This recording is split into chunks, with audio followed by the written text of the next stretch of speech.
I have had a request for some help with homework problems from 8.2.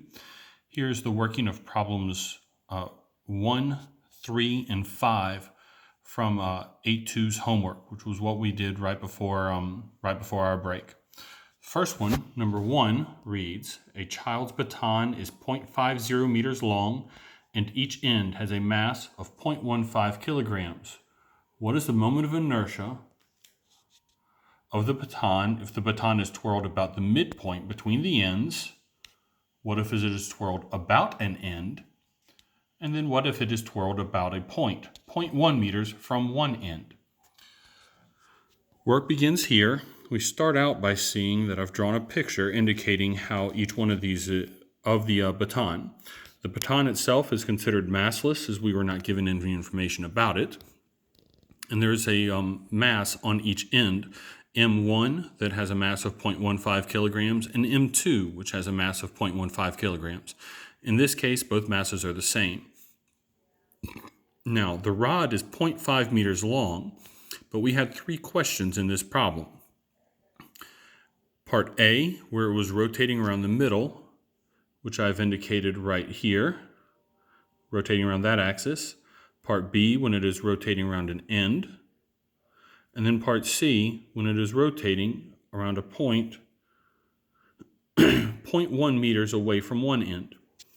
In order to solve this problem, we go to the original moment of inertia equation, which is that I equals sigma mr squared.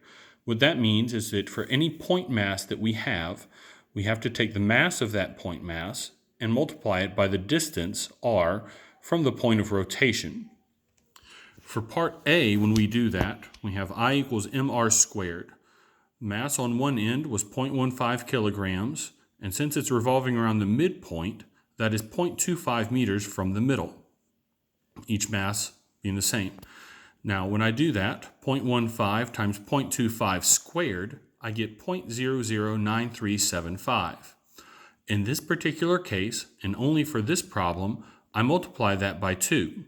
I do this because on one side I have a mass that is 0.15 kilograms, 0.25 meters from the point of rotation, and on the other side I have a mass that is 0.15 kilograms and 0.25 meters from the axis of rotation.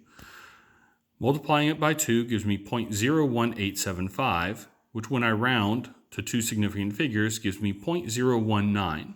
Our unit for moments of inertia is kilograms times meters squared. When I go to part B, I'm rotating around an end.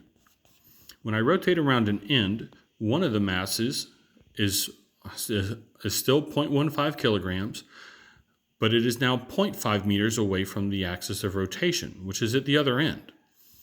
0.15 times 0.5 squared is 0.0375.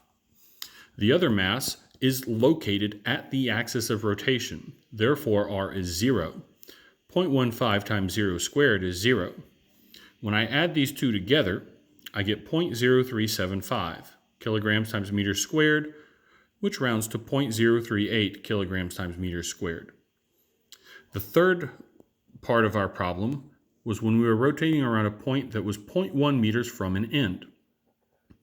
In this case, one of the masses is 0.1 meters away, and since the rod itself is 0.5 meters long, the other mass is 0.4 meters away. So I do I equals mr squared for the first mass, 0.15 kilograms times 0.1 squared to give me 0.0015, and I do mr squared for the second mass, which is 0.15 kilograms times 0.4 squared, which is 0.024. When I add these two together, I get 0.0255, which rounds to 0.026 kilograms times meters squared. That's all of number 1.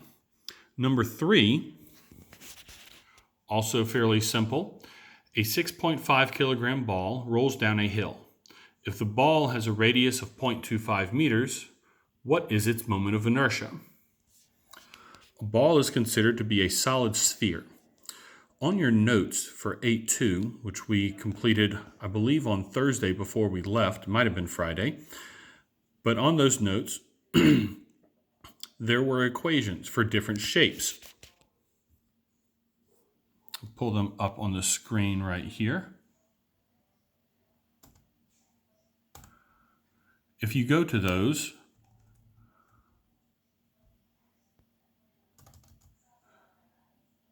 on page 3, you'll end up seeing a series of equations.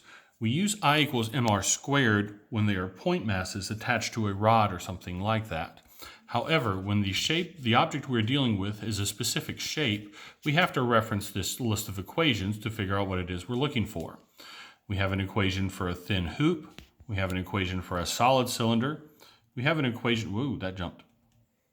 We have an equation for a hollow cylinder. And then we have an equation that in our case that we're going to use now for a uniform sphere of radius r.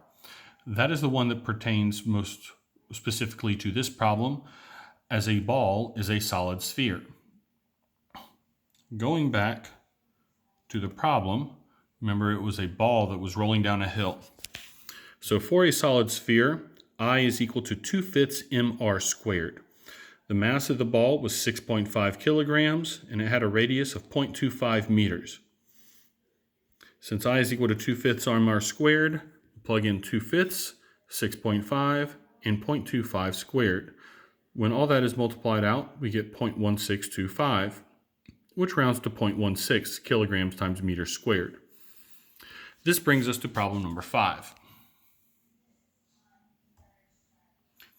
Problem number 5 reads right here. A baseball bat has a mass of 0.85 kilograms and is 0.95 meters long.